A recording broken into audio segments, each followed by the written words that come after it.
6-এ পড়ার সময় আমার ঋতুস্রাব হয় বর্ষার কোনো এক তারিখে। আগে থেকে এ সম্পর্কে কোনো ধারণা না থাকায় ভয়েই মরে গিয়েছিলাম এই ভেবে যে টিফিন পিরিয়ডে মাঠে বসার সময় নিশ্চয়ই পেটের ভেতর জোঁক জাতীয় কিছু একটা ঢুকে নাড়ি কেটে দিয়েছে।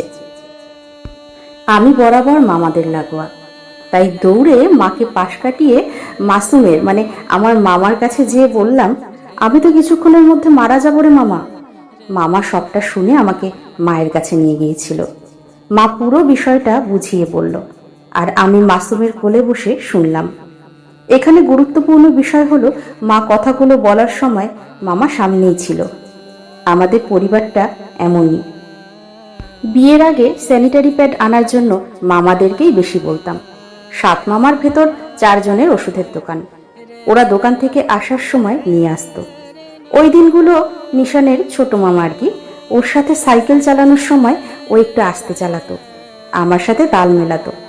আমাদের পরিবারের সকল পুরুষদের দেখেছি এ সময় মেয়েদের কাজে সাহায্য করে, অথচ আমার অনেক বান্ধবীকে এই ঋতুস্রাব নিয়ে নানান দুঃখের কথা বলতে শুনেছি। এই কদিন মা বলেছে কিছু ধরবি না, জামার পেছনে একটু দাগ লেগেছিল বলে রাস্তায় ছেলেরা বাজে ইঙ্গিত করেছে। খালা বলেছে এখন থেকে ছেলেদের সাথে খুব সাবধানে মিশবি, ইত্যাদি ইত্যাদি। আরাপ আমার ছেলে যখন 6-এ উঠল, আমি একদিন ওকে কাছে নিয়ে বসলাম আমার দুঃখী বান্ধবীর কথা মনে করে। কারণ আমার ছেলে কোনো মেয়ের জামার পেছনে দাগ দেখে বাজে ইঙ্গিত করবে, এটা আমি চাইনি। বিষয়টা তাই আমার কাছ থেকেই তার জেনে নেওয়া উচিত। বন্ধুদের কাছ থেকে জানলে কিছুদিন পর দেখবো ছেলে রাস্তার পাশের ক্যানভাসারদের পাশে দাঁড়িয়ে ওষুধ কিনছে। আরাফের তখনও আন্ডার আর্মস হেয়ার উঠতে শুরু করেনি, যদিও তবুও মনে হলো এখনই বলা দরকার। ভীষণ হাসি হাসি মুখে তাকে আমার 6-এ পড়ার সময় সেই গল্পটা বললাম। আরও বললাম, বাবাই তোমার বাবাকে দেখেছো, তার গালে কত দাড়ি? তোমারও কিন্তু অমন হবে। বড় হলে ছেলেদের অমন হয়, গালে হয়, বগলের নিচে হয়। সবার হয় মা, তোমার গালে কেন হয় নাই? আমি যে মেয়ে তাই হয় না, মেয়েদের অন্যরকম একটা পরিবর্তন হয়। এতক্ষণ তোমাকে শোনালাম না সে গল্প? ছেলে চোখ বড় বড় করে বলল, পিরিয়ড? গল্প শুনে পুরোটা বুঝিনি, বুঝিয়ে বলো। আমি নিঃসংকোচে বললাম, মেয়েদের 12 বছর বয়স হলে প্রতি মাসে একবার কয়েকটা দিন প্রস্রাবের পথ দিয়ে খুব রক্ত যায়। আর ভয় পাওয়া গলায় বলল, রক্ত যায়? তখন অনেক কষ্ট মা, তোমারও হয়? আমাকে আগে বলো নাই কেন? আমি তাহলে তোমাকে কোনো কাজ করতে দিতাম না। হ্যাঁ বাবা, আমারও হয়, সকল মেয়েরই হয়। আমার পরিষ্কার মনে আছে আরাপ সেদিন কেঁদেছিল, আমাকে জড়িয়ে ধরে বলেছিল, এখন থেকে তুমি অমন হলে আমাকে বলবে, কোনো কাজ করবে না। আমি হেসে বললাম, আচ্ছা বাবা, করব না, কিন্তু এখন তুমি কিছু জরুরি কথা শোনো।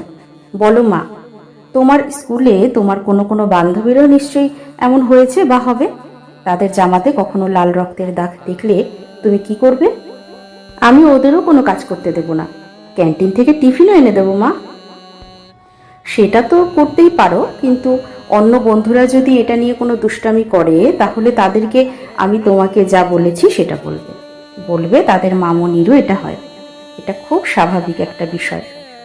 অনেক কষ্ট না মা? না রে বাবা, একটুও কষ্ট না। এই যে তুই কাঁদছিস, আর আমার কষ্ট থাকে বল? এরপর বেশ কিছু বছর গিয়েছে।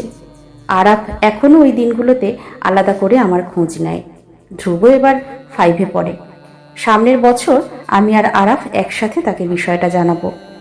মায়ের মুখ থেকেই তো নারীর সম্মানের প্রথম শিক্ষাটা নিতে হবে। যুদ্ধটা তো ঘর থেকেই শুরু করতে হবে নাকি?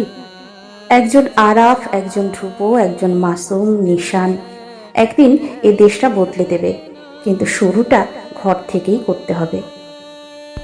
আমি তো মা, আমার এই পেটের থেকেই তো দুটো ভবিষ্যতের পুরুষকে জন্ম দিয়েছি। 6টা মাস আরাপ আমার স্তন ছাড়া আর কিছু পান করেনি, আর তাই হয়তো পুরুষ বলতেই আমি একটি গুপ্তাঙ্গ ভাবতে পারি না। তাহলে যে মায়ের পেট থেকে জন্ম নেয়া, যে মায়ের স্তন পান করে বেড়ে ওঠা, সেই মায়ের মতন আরেকটি শরীর কিভাবে একটি পুরুষের কাছে নানান গুপ্তাঙ্গের খনি হয়ে ওঠে?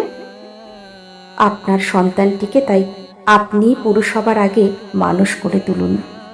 আপনিই পারেন, আমরাই পারি। বিশ্বাস করুন, পারি।